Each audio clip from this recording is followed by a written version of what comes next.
Unless otherwise indicated, Ratchet Book Club is intended for a mature audience. Viewer discretion is greatly advised.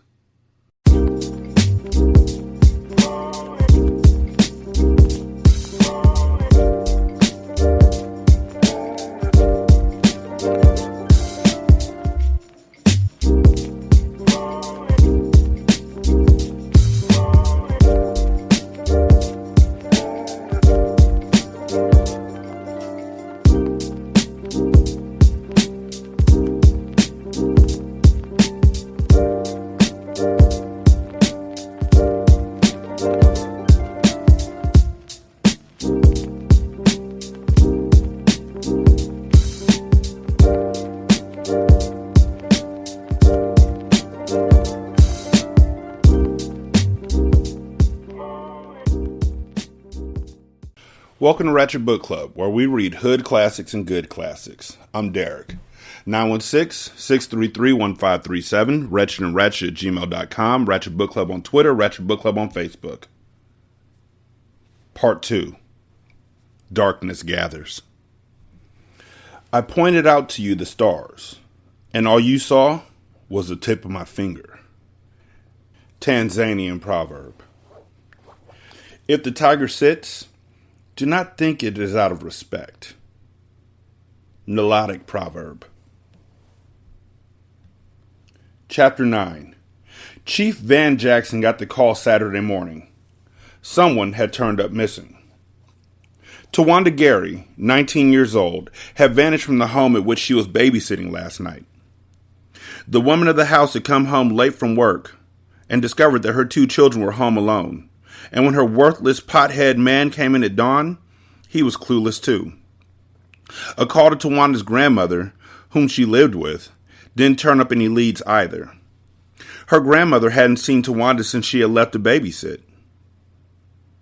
Tawanda's vehicle, an old Ford Escort, remained parked under the carport of the house at which she had been working.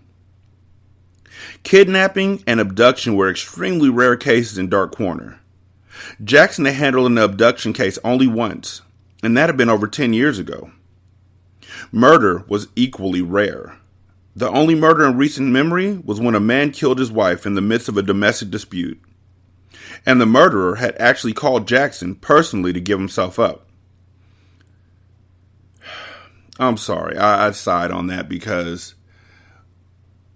when you can write about it, it's an issue in the real world. And when 1 out of 4 women in the world are experiencing domestic violence, and 2 out of 5 women who were murdered are murdered by their significant other, it's time to stop writing about it and start doing something about it. If y'all were going to donate to me today, donate to Weave. Please. Sorry. Intuition warned Jackson that this case wasn't going to be so easy. He began the investigation the best way he knew how, by talking to folks. Saturday morning, Jackson spent a while talking to the family who'd hired Tawanda to babysit. The woman was forthright and trustworthy, a hard-working lady who held down 2 jobs to make ends meet. He knew her folks, too. They were good people. But he wasn't impressed by her live-in man, Andre. In his early 30s, Andre was a known drug user and had never worked a stable job in his life. He hung out at the basketball courts and the car wash with his buddies, smoking weed and drinking beer. If laziness were a felony, Andre would have been serving a double life sentence.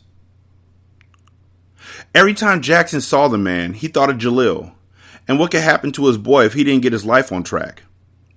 If Jalil's attitude didn't change, Jalil was Andre in a few years. Jackson hated the pathetic image that Andre set for the younger boys in town. But his main problem with Andre on this day was that he was sure the guy was hiding something related to the girl's disappearance. "Come outside with me for a minute, will you?" Jackson said to Andre while they were in the small living room. "I want to chat with you." "I'm really tired." Andre yawned dramatically.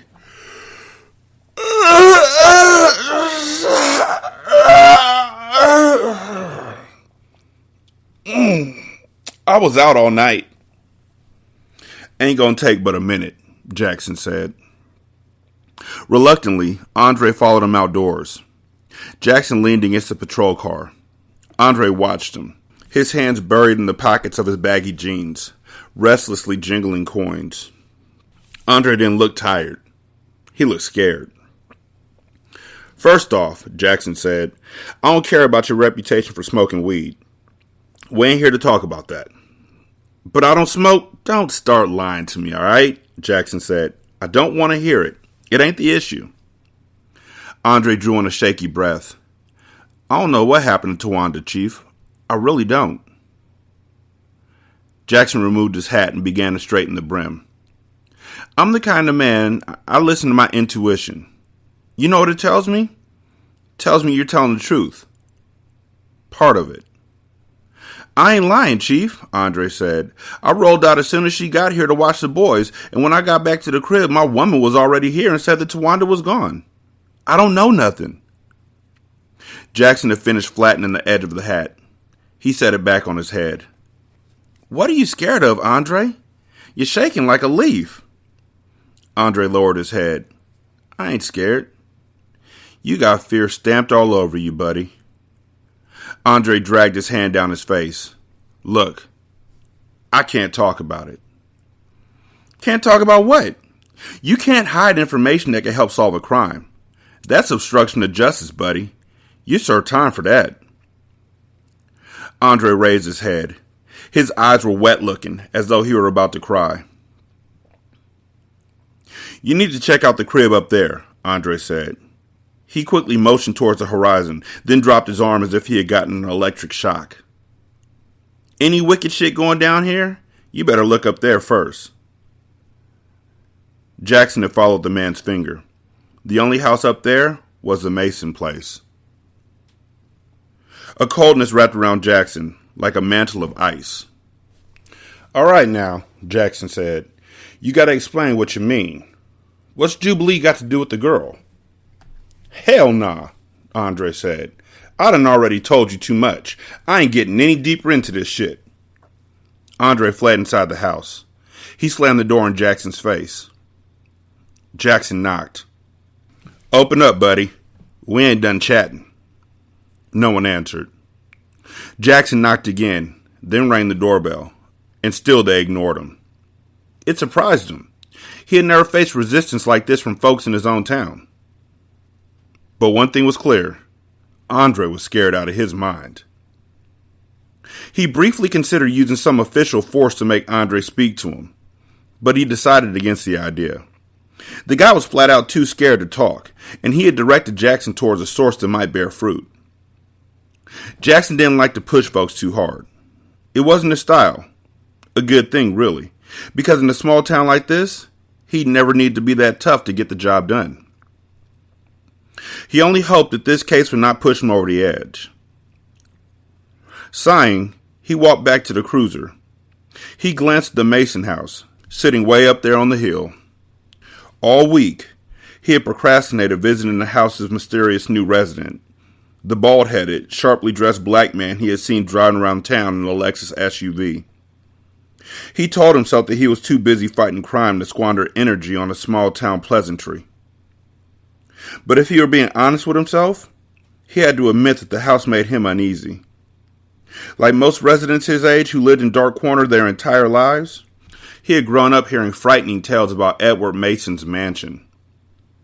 It was not easy to dislodge images, stories, and rhymes that had been planted in your head when you were a kid. He got inside the car. Snippets of childhood rhymes about the house came to mind. Fast Eddie's always ready, gonna tear out your heart like it's confetti. I didn't like that. I'm gonna do it again. Fast Eddie's always ready, gonna tear your heart out like confetti. I don't like that either. What's the rhyme pattern on this? Fast Eddie's always ready, gonna tear your heart out like confetti. I don't know. That's weird. I mean, maybe they stumbled through those last words, but why? Fast Eddie's always ready, gonna tear your heart out like it's confetti. I can see kids doing that, I guess. I don't know. The second one is easier. I got this one. 1, 2, buckle your shoe, or something in the Mason place will come and get you. That one's funny. Jackson grasped the steering wheel in an iron grip. I don't want to go up there, he thought. Lord help me, I don't want to set foot near that place. As he drove away, it seemed that a gravitational force prevented him from driving towards Jubilee. He drove, instead, to pick up some donuts and coffee, feeling like a coward every block of the way. Malcolm, the mutt that Franklin had taken a liking to in the past year, did not show up for his morning meal.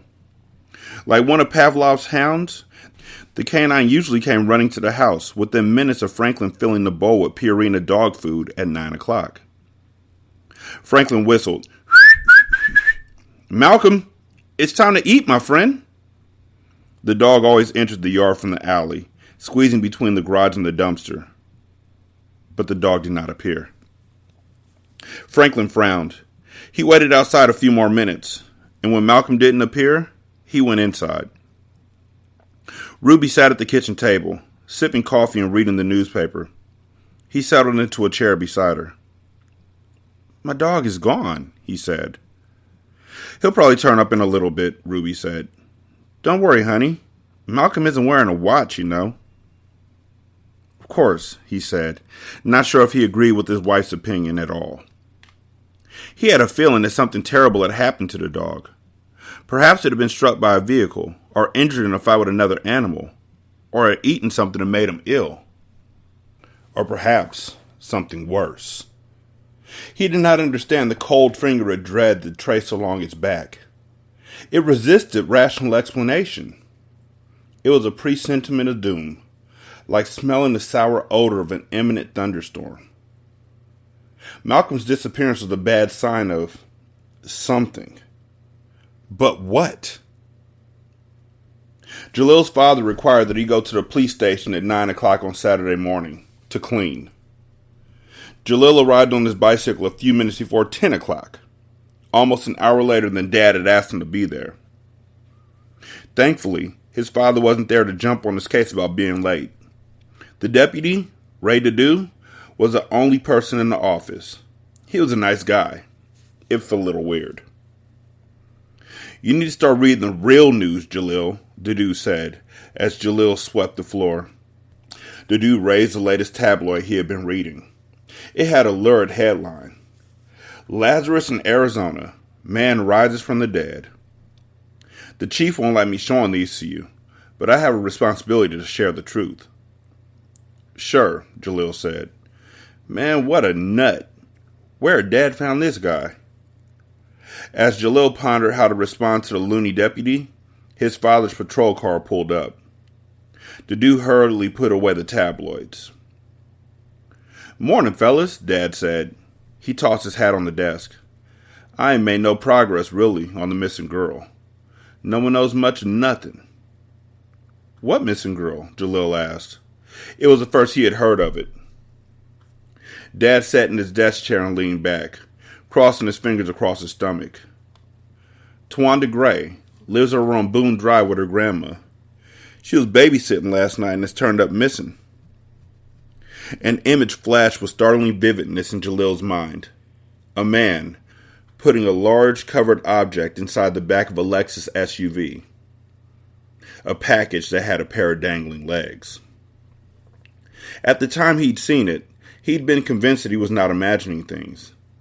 But the fellas had talked him out of it, saying the weed was making him hallucinate. But what if it had really happened, just like he'd seen? What if he was the only witness to the crime? You got a funny look on your face, son, Dad said. You know something about this? Jalil chewed his lip. He told his father everything. Shit, Dad said. Jalil rarely heard Dad cuss, but Dad continued. Shit. What's wrong? The deputy said. That Lexus truck, Dad grabbed his hat and rose, belongs to the fellow who moved into the Mason place. For the first time in years, the last time being the day the doctor had announced that his mother had cancer, Jalil thought his father looked afraid. Jubilee was the last house in the world that Van Jackson wanted to visit. But he couldn't procrastinate any longer. If what his boy had said was true, and he had no reason to suspect that Jalil had lied, the fellow who had moved into this place was the prime suspect in the girl's disappearance. It was Jackson's duty to question the guy, and arrest him if need be. Jackson parked in front of the tall iron gates. Clouds passed over the morning sun, cloaking the world in grayish shadows. It had been many years since he had last visited the Mason place. He'd last been there to investigate a vagrant who was squatting in the house. The guy had gotten inside through a window. When Jackson discovered the man, he was not prepared for what he had seen. The guy feasted on dead animals and insects. A stinking heap of crows, squirrels, beetles, flies, and spiders were spread at his feet, like a hellish buffet. "Pull up a chair and have a bite," the man had said in a raspy voice. "There's plenty of food to go around." He bit the brittle head of a beetle and chewed with pleasure. Jackson had gagged, then arrested the man. It turned out the guy had escaped from a psychiatric hospital in Memphis. But those were the kind of incidents that happened to Jubilee. Nothing but bad, bizarre things. Jackson got out of the car. It was strangely quiet up there. The Mason place might have been located atop a mountaintop, far away from human habitation. Jackson felt his heart whamming like a bass drum. The Lexus Sport utility was parked at the end of a long driveway. The resident was home. Public enemy number one. Jackson walked to the gate. It wasn't locked. He pressed a lever, and the gate opened with a soft squeak. He went inside. He rested his hand on the butt of his .357 Magnum. Pushed by a stiff breeze, the gate clanged shut behind him. As if summoned by the noise, a group of dogs bolted out of the deep shadows beneath the trees. Big ones. 4 of them. They barked, snapped, and growled. Shit. Talk about a mess. He didn't have time to make it outside before they caught him. They were moving fast. Faster than he had ever seen hounds run. The hell were these mutts raised on? He snatched his .357 out of the holster. He backed up against the fence, aiming the gun in front of him. The dogs surrounded him in a loose semicircle. They were a ragtag pack of mutts. They growled, thick saliva dripping from their mouths, their eyes wild and red, but they did not attack. He figured they must have been trained to capture, and only attack if their quarry tried to get away. He didn't dare try to run. He would never make it. In fact, though he had the gun, he didn't feel confident about his chances if he took a crack at the mutts. He could take down one of the hounds with a bullet, but if they decided to attack him as one, he was finished. His mouth was dry. The dogs glared at him, as if challenging him to make a move. Damned if they didn't look him right in the eye. They held no fear of him. I ain't never seen no dogs act like this. A man dressed in black emerged from the house. He strolled across the driveway. He wore a long, heavy jacket, a hat, aviator shades, boots, and oddly, gloves. The temperature outdoors was in the low 90s. Wasn't this guy burning up in all those clothes? But the most noticeable thing was that this was not the man Jackson had seen driving the Lexus around town. That guy had been shorter and stout. He had never seen this guy before. As the man approached, he raised his hand, a gesture the dogs could not have possibly seen, and the canines backed away, as if he controlled them with puppet strings. Jackson cleared his throat. Something damn strange was going on here. He lowered the gun, but he did not put it away. "I'm Chief Jackson," he said. "I'm here on police business." "Greetings, Chief," the man said. "How may I help you?" The fella had an odd, untraceable accent. French, kinda, but not exactly. Jackson couldn't pin it down. "Nice dogs," Jackson said. The canines had retreated into the shadows. He finally holstered the gun. Think they want to take a plug out of me. They might have, if I had not been present, the man said. You ventured on a private property, may I remind you. I ain't here to snoop around. Got some police business to discuss with you. The man folded his arms across his chest. I'm all ears. Jackson took his handkerchief out of his pocket and mopped sweat off his forehead. Say, aren't you hot with all those dark, heavy clothes on? Last time I checked, it was 90-some degrees out here. I'm comfortable, the man said, in a tone that invited no discussion about his choice of clothing. You were saying about the purpose of your visit? We got a girl in town turned up missing. Black, 19 years old. We got a reliable witness who said late last night, a tall fella wearing black, kinda like you, was seen putting what looked like a body in the back of a silver Lexus SUV. Just like the one parked up there by the house. Jackson watched the man's reaction closely, looking for a facial tic that indicated discomfort or guilt. But the man's poker face did not change, though Jackson could not see his eyes because of the dark shades he wore. If I understand this correctly, the man said, you suspect that I was involved in the disappearance of this young lady. Suspicion is kind of pointing towards you having something to do with it, Jackson said. Where's the bald-headed man who lives here? Kinda stocky. I saw him driving through town a couple times. He's away. But he's not the man you want, Chief. I'm the one. I am guilty. Jackson was not often taken by surprise, but his mouth slipped open. You're telling me you're guilty? Jackson said. You're confessing? I abducted the young lady, the man said. He smoothly removed his glasses. Jackson gasped. This guy's eyes. Dear God. They were like twin black holes that sucked Jackson right into him. Jackson could not look away. A force as powerful as gravity compelled him to stand rigid and gaze deeply into the man's inhuman eyes. Fella's done something to my mind, Jackson thought dimly.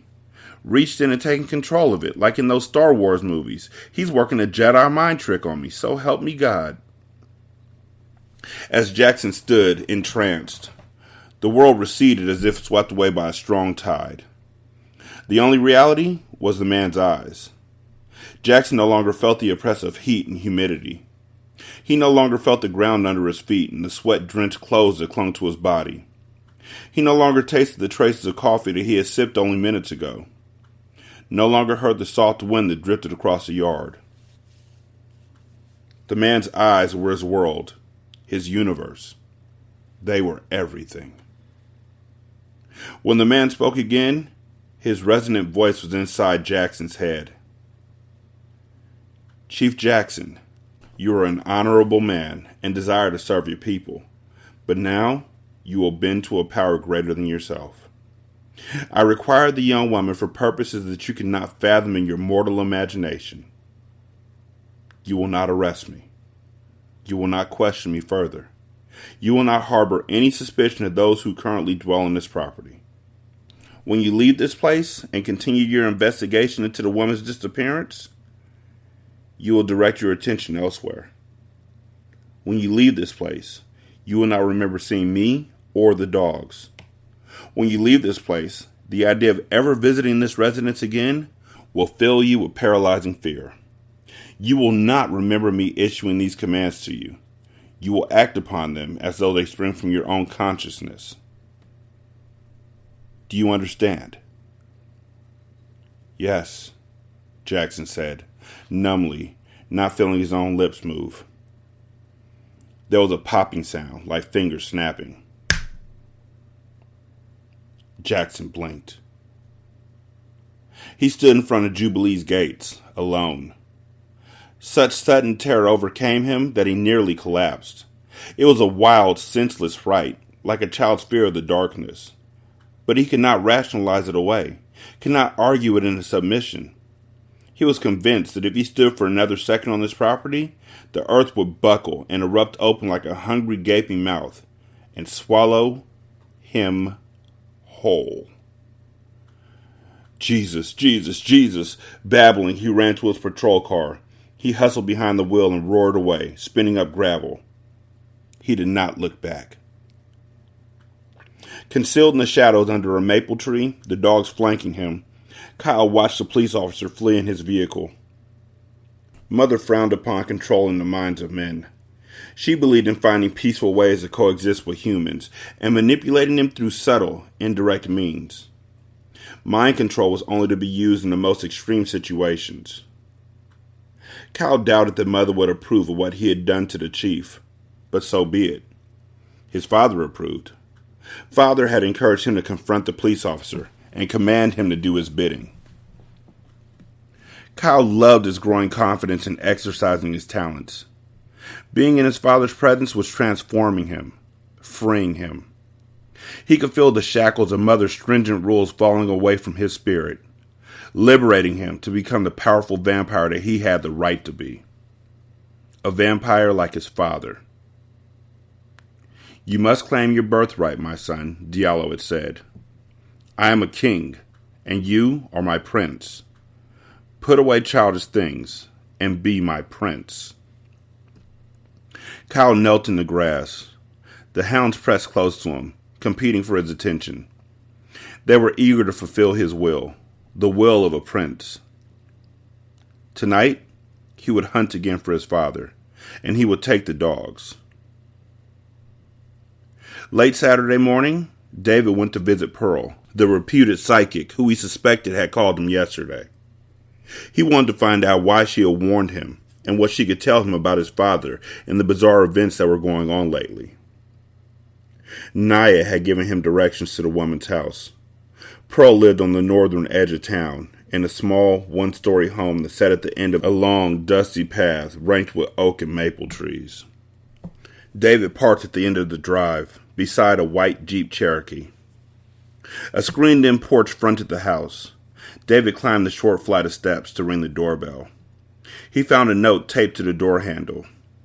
The message, written in neat cursive handwriting, read, "I'm waiting for you in the back, David." His breath caught in his throat. How did she know that he was coming there? A cool breeze whispered around him, tinkling the wind chimes inside the veranda. Feeling slightly lightheaded, he walked around the side of the house.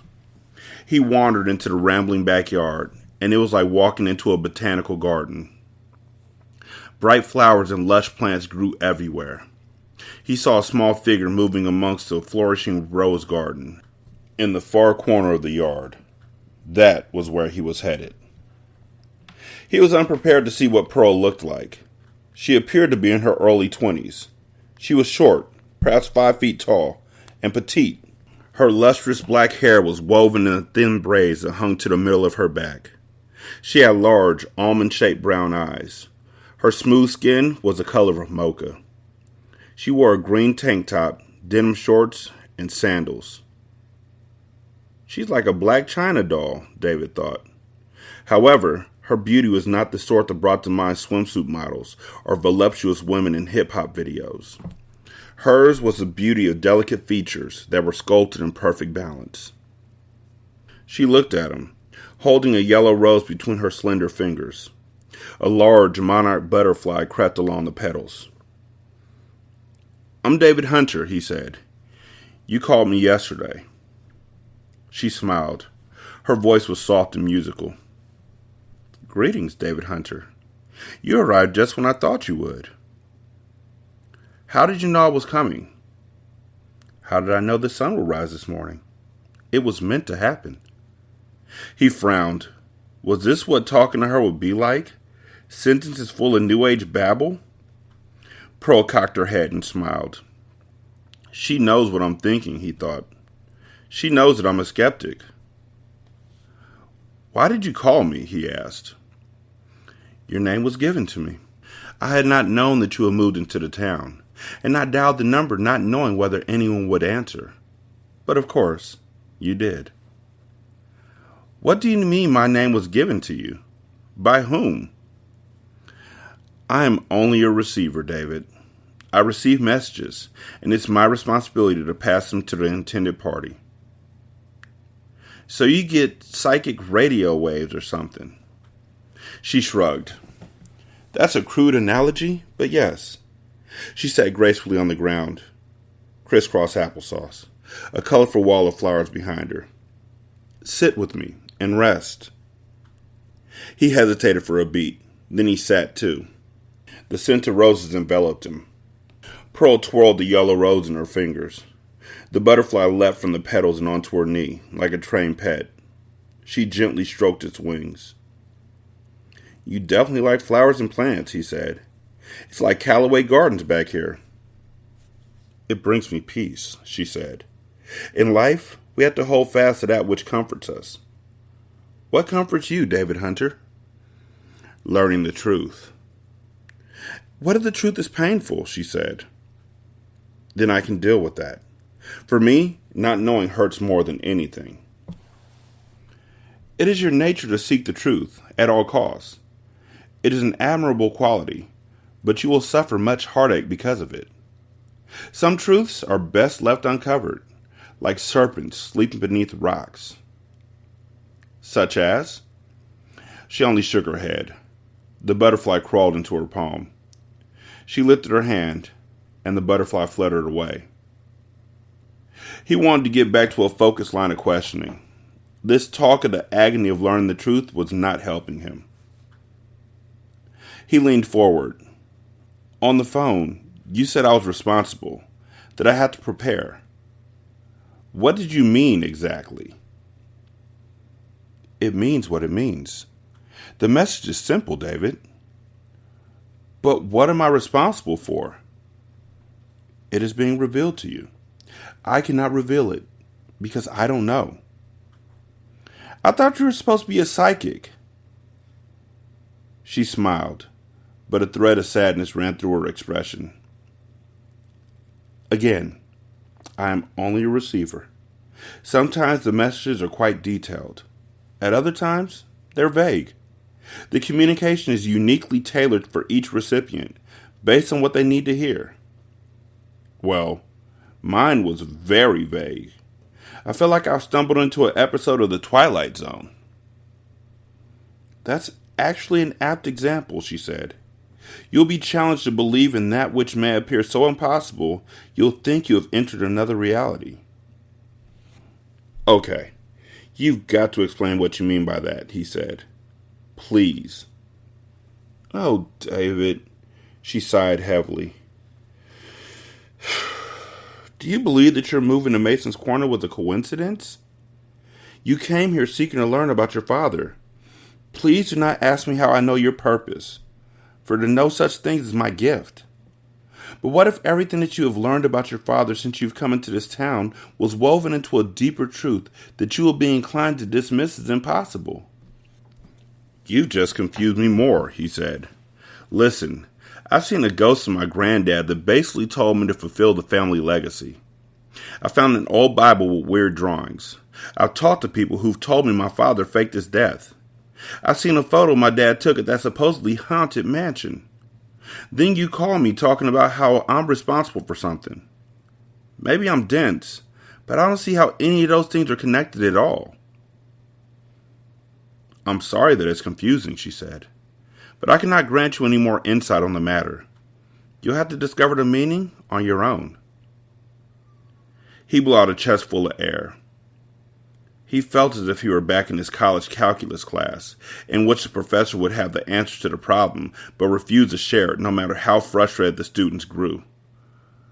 Whew, let me tell y'all something about my math class in college. So I had this dude, right? He was a retired military asshole. Called him an MRA, even though it was RMA. Fuck it, doesn't really matter. He was a DICK. Anyways, this dude came in and told us his name, like the first day of school, came in and told us his name. I don't remember what it was. I wiped that shit out of my head. Go fuck yourselves. And he said 2 things you need to know about me. 1, I passed tenure, and 2, I'm about to retire. What that means is I'm going to teach you math and I'm going to teach it to you my way. And if you go and tell on me, I'm going to quit and it don't even matter. I thought he was bullshitting until he started teaching us math that wasn't even in the fucking book. The problem with him teaching us math that wasn't even in the fucking book is that the tests he would give us were from the fucking book. So we had tests based on notes that we didn't have stuff for because he wouldn't give us the right shit so we could study. And when we asked him the questions, we were like, yeah, that's all cool and fine and shit. Old retiring tenure motherfucking dude. But what I need you to do is turn to page fucking 5 in the book and tell me how to run that. Run that shit, old man. And he look at us, this black retired military dude, and he look at us and speak Spanish. Okay? Okay? Page 5, motherfucker. Can you read it? Okay? Do you understand what I'm okay? I'm gonna need you to stop K. And he K you into silence. We went and told on his ass. By we, I mean me. I got tired of that shit. All that K. I heard K in my sleep. So, after I told on him, he came back later on and was like, I heard some of y'all told on me. I'm still here. And he kept teaching his way, and I failed the fuck out of that class, but then I dropped it right before it became time for me to actually, for the grade to be permanent, so I just got a incomplete. And I never went back. Fuck that dude. Fuck calculus. Did my father really fake his death? He said. Can you answer that? I haven't received an answer to that question, David. I don't know. Great, he said. Then I pretty much wasted my time coming to visit you. No, I have something I'd like to share with you. Another puzzle that'll give me a migraine? He laughed bitterly. Do I really want to hear this? Her expression was somber. I was the last person in town to see your father before he disappeared. He visited me, seeking to learn the outcome of his fishing trip. He claimed to have a bad feeling about it and wondered whether he should cancel it. What did you tell him? I told him that if he went on his trip and followed through on whatever secret mission he was embarking on, as it was clear to me he had an ulterior motive, he would pass a terrible responsibility on to you. You would be called to do something for which you had not been properly prepared. Are you serious? Do you know what Richard's response was? I spent my whole life preparing David for what he might need to do one day. What? David said. That's the craziest thing I ever heard. Spent his life preparing me. He was never there for me. He had not intended to shout, but the emotion exploded out of him. Sadness framed Pearl's face. That, I think, is how he believed he prepared you, she said. Saturday was the biggest lawn-cutting day of the week for Junior. He began early in the morning and steadily worked down his list of customers.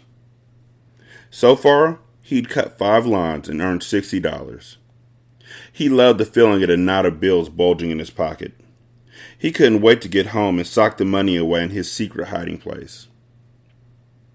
Maybe he should open an account at the bank, but Mama had warned him about trusting banks.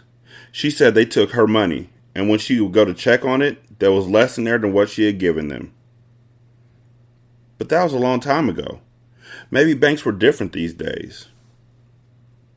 Next on Junior's lawn mowing list was Doc Bennett. Junior liked the old guy. He was real sharp and full of good stories. Junior pushed his mower into the driveway and knocked on the front door. Doc Bennett came outside. Morning, Junior, he said. Sure is hot to be cutting grass. It don't bother me, Junior said. I'm used to it. I said it many times and must repeat it again.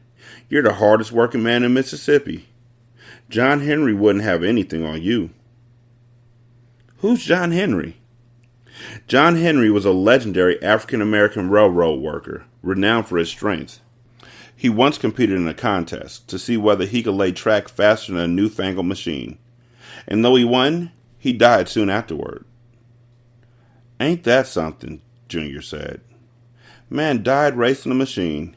You know they say computers are going to rule the world one day. So I've heard. Say, you get around town quite a bit. Have you seen my dog Malcolm? The mutt that comes around here? No, sir. I ain't seen him. Doc Bennett looked sad. Malcolm hasn't come around today. I don't know what's become of him.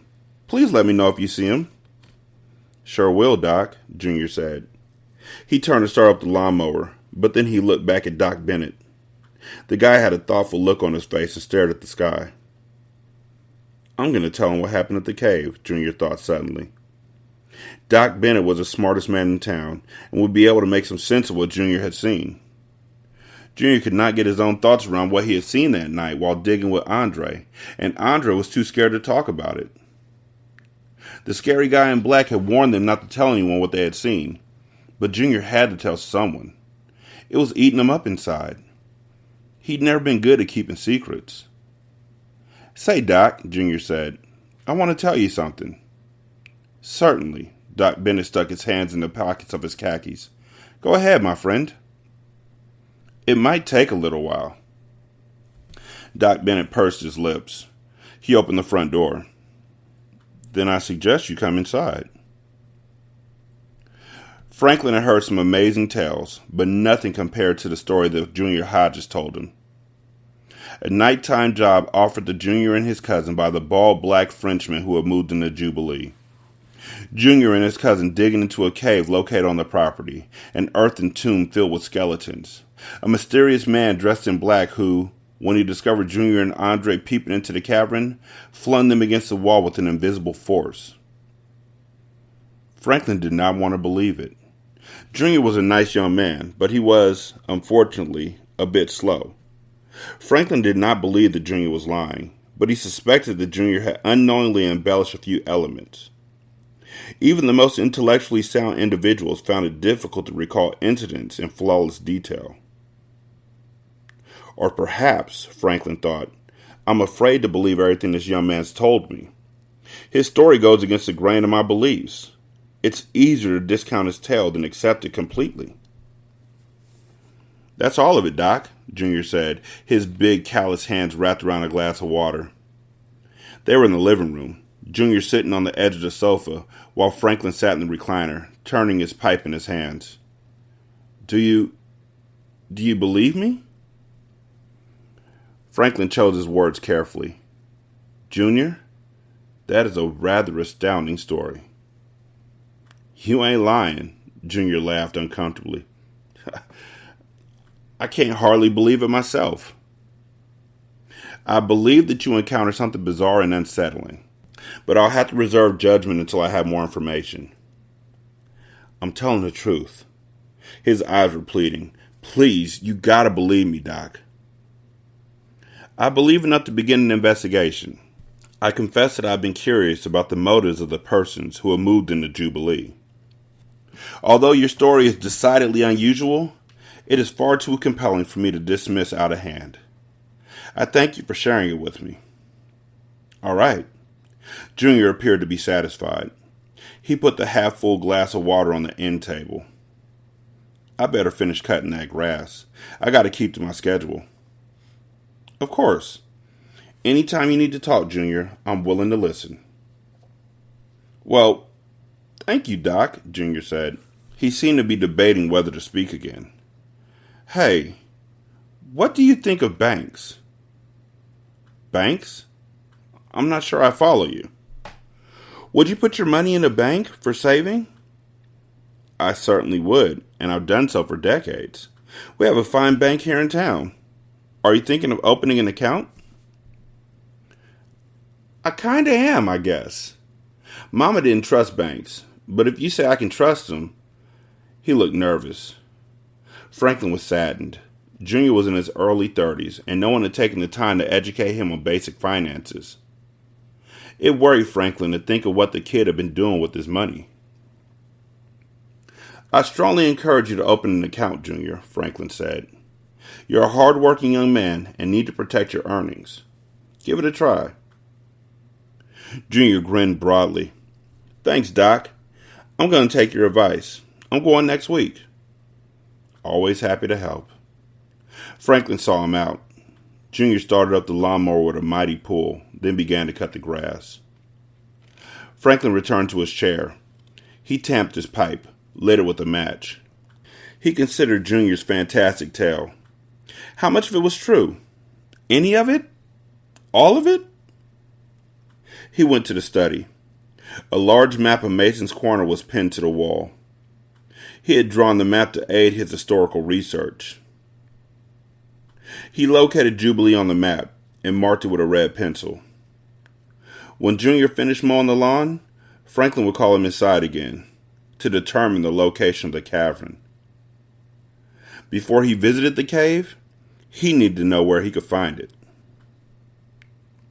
On Saturday, Naya slept in. Last night, she had stayed at David's place until 3 in the afternoon, and by the time she arrived home, she thought she'd sleep until noon the next day. The phone rang, jarring her out of her slumber. Groggy, she reached towards the nightstand, grabbed the phone. "Hello?" she said. "Still asleep, huh, baby?" It was a man's deep voice, immediately familiar. Naya sprang up like a jack-in-the-box. "Who is this?" she said, knowing in her heart the answer to the question. He chuckled. "You know who I am. Were you dreaming about me?" It was Colin Morgan, the teacher with Stockton in Houston. The telephone handset was like a block of ice in her hand. "I've been dreaming about you every night, Naya. I can't wait to touch your sexy body again." Although his words were not threatening and could even be considered romantic, in the context of the conversation, she could not have been more revolted and terrified had he screamed perverse, violent curses at her. Her stomach twisted. "Don't you ever call here again," she said. "Leave me alone." "I can't help myself, Naya. I gotta have you. You're mine." She slammed down the phone. It rang again. She didn't pick it up. She hugged herself against the chill. The caller ID did not reveal Morgan's number or location. He was smart enough to conceal such details. Smart enough to find her unpublished phone number. Smart enough to find out where she lived? After ringing 5 times, the phone fell silent. Voicemail picked up after several rings. The red message indicator began to blink. She punched in the code to access her messages. It was Morgan. He spoke only one sentence, in a whisper. "I know where you live." 916-633-1537. Ratchet and Ratchet at gmail.com. Ratchet Book Club on Twitter. Ratchet Book Club on Facebook. Leave a review on Podchaser. Copy and paste that on the Apple Podcast. Copy and paste that on the Good Pods. You can donate to the show at patreon.com/single simulcast or at buymeacoffee.com/sscast or on the Good Pods app. I feel like I'm missing something, leaving something out. I'm dope. I'm missing something. I don't know.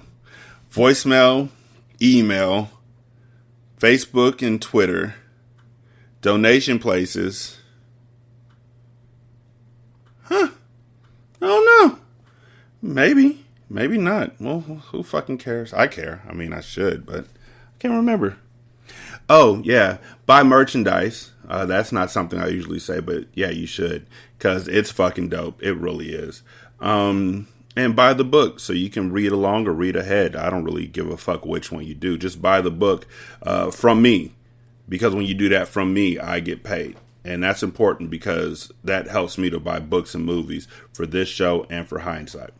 Yeah. Thank y'all so much for listening. I greatly appreciate it. Y'all be good. I'm holler at you later. Peace.